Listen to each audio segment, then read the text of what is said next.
Hey everybody, welcome back to the Speakeasy. Today we're going to do a review of some George Dickel 15-year-old whiskey. Now this is George Dickel Tennessee whiskey, single barrel, aged at least 15 years. Now this one came from the spirit shop.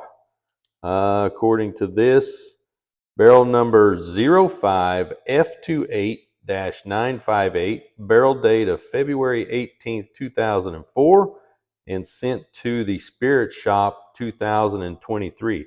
So this is a 19-year bottle. Wow. That's amazing. Definitely aged at least 15 years. This is bottle 243. That is awesome. 19 years. So definitely aged at least 15 years. I don't remember exactly what this cost. I will look up in my receipts and put that information right here below. And then we will get this open and figure out what this tastes like.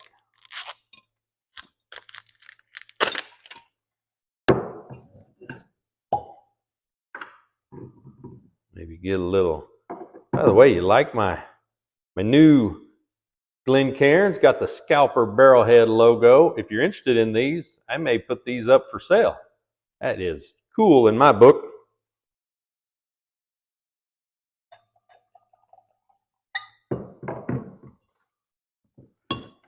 Doesn't say anything on here as far as other information, but I did print out some stuff here. So according to the Dickel website, this is has a mash bill of 84% corn, 8% rye, 8% malted barley.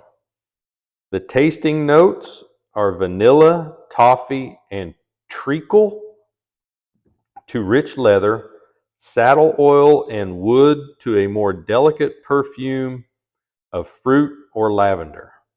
It did win awards in 2021, the Gold Award at San Francisco World Spirits Competition, and its score of 94, excellent, at the 2021 Ultimate Spirits Challenge. So I can't wait to find out if I can taste all of those flavors that they talked about. Got a beautiful, beautiful caramel color. It doesn't say anything about the aroma notes.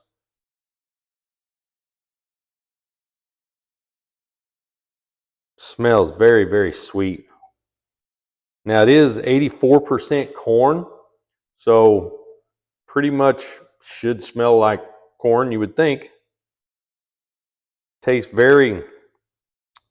smells, obviously, has that oak barrel smell, but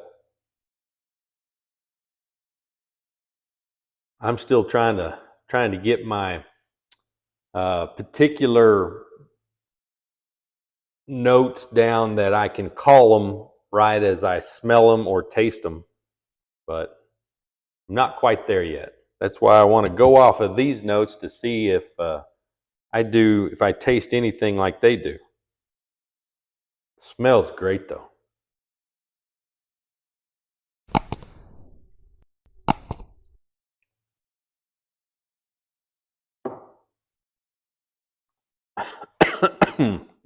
Excuse me.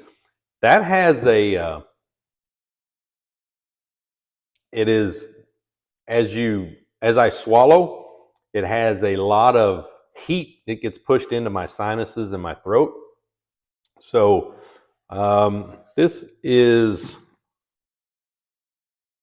50.6% alcohol. So this is a little bit over 101 proof. Now, typically that falls right in my window. I like those 90 to 110 proof ones.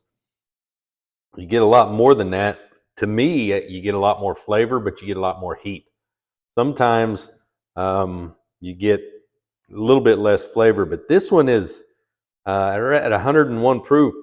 It tastes, to me, very hot. I'll let this air out a little. I've heard that sometimes the distillers will do that, and as it sits there and they talk about it, think about it, and they go back for another taste or smell, that it just, since it sat there and opened up, due to the oxygen getting to it, it changed the flavor profile or aroma profile to the distiller. I've only had that happen to me a couple of times, and actually, believe it or not, one of those times was with some wine. So,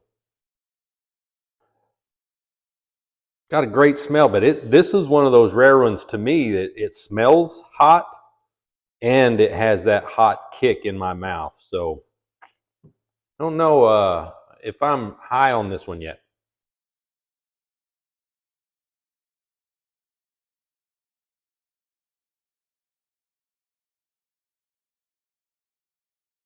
The second drink was not as hot in my mouth, didn't push a lot of heat into my sinuses and into my throat. So maybe that's part of that that opening up.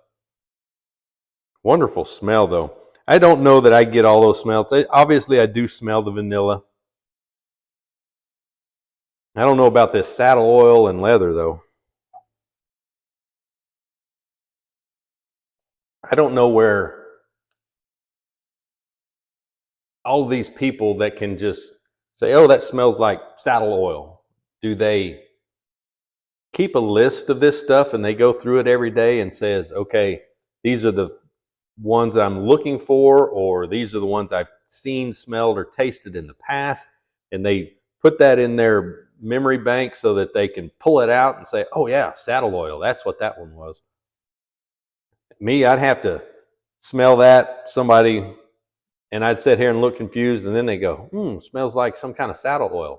Hey, yeah, maybe you're right, if you've ever smelled saddle oil.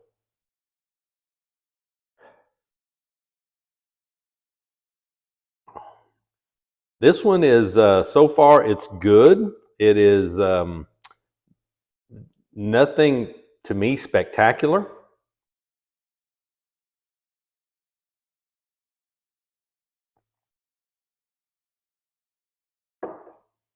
I could, the longer it sits, the less heat it has. That first drink I took, just, it was a burst of heat into my nostrils, my sinuses, and my throat.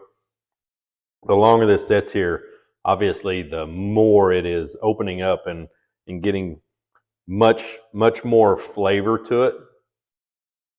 I think this one is going to be one of those where I would put it on the rocks, even though it's right at 101 proof. But still, being on the rocks for me is the way I drink the vast majority of my bourbons and whiskeys, and it is not one that I would kick to the curb at all. Would I rush out and buy another one? I don't think so at this point. I mean, when this one's empty, if somebody really, really likes it when they come over to my house, I might go buy another one to have in stock. But when this one's empty, I think I'll move on to something else, just because there are so many bourbons out there. I want to try different ones. Now, what I'll end up doing, obviously, is I'll throw this one in some cocktails and in some old fashions. When I was on the Dickel site, they had some recipes out there for cocktails, so I'll do that, and I'll make some of those here on the channel for you guys, and see how that works. The challenge I've seen with a lot of these cocktails, they all require some special thing. Like one of them had gomez syrup, another one black walnut syrup, and if you buy all of that stuff, you would have the most well-stocked bar in the country. So I'm not going to go out and buy all that stuff. I'll probably typically make my cocktails with this the same way I do with everything, with the things that I have on hand, and see how that works. But overall, this one is good. Again, it is, the longer it sits here open, the better the flavor's getting. The smell, it is not as hot as it was initially. It smells really, really good. And I do get that toffee, caramel, vanilla notes.